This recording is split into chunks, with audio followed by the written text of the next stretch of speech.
Á leikskólanum Brekkubæ í Vopnafirði eru 30 börn og hefur verið mikil fjölgun í ár og stefnir í fjölgun á næsta ári.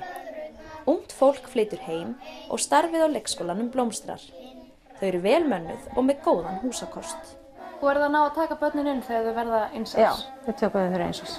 Það er engin biðlisti og við tökum þau bara inn þegar þau verða eins árs. En nú hef ég heyrt að þeir eru með heilsustefnu í leikskólanum. Já, það passar. Hvernig virkar hún? Það virkar að við tókum hérna fyrir, hvað ætli sé ekki, 2 ár síðan, þá urðum við svona leikskóli á heilsubraut. Okkur langaði svona að fara að reyna að breyta, minnka sætindi og sykur og þetta. Þannig að við ákveðum að fara í, það eru leikskóli sem heita Heilsusamtök leikskóla í Íslandi og við fórum í það og voru sem sé 2 ár sem þurftum að innleiða svona ákveðis frá þeim.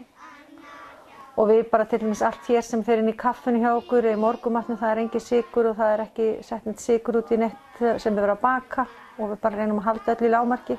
Það sem við getum stjórnað hér er svona að fá við mat frá skólanum, þannig að við getum ekki, þó að það sé náttúrulega frá embætti landlæknisins en það er ekki frá okkur, þannig að við stjórnum ekki hvað er þar. En það sem við getum hér er að reyna að hafa allt hollt og gott og settum inn hreyfingu fasta einu sinni í viku.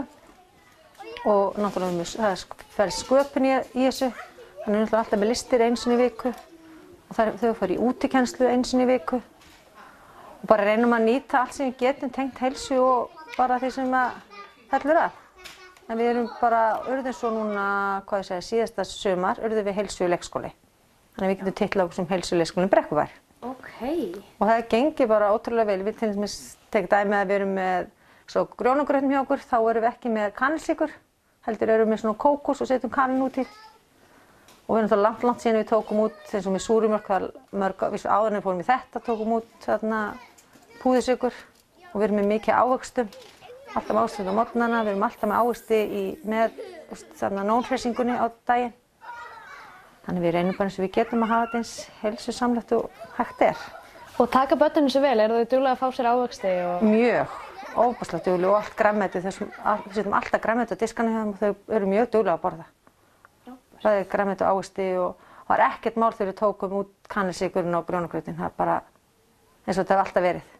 Hún segir börn, starfsfólk og foreldra taka breytingunni mjög vel og eru þau duglega að hvetja foreldra að vera með sér í liði heima fyrir. Þau eru enn að þróa sig áfram og vona að þetta muni bara verða betra.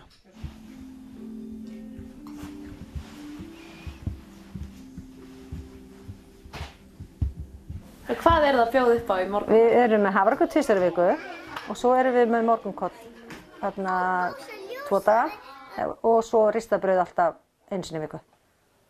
Svona lúxus? Svona lúxus, já. Hvað finnst þér best að borða? Pítu og pítsu. Pítu og pítsu. Og færðu það að borða það í leikskólanum?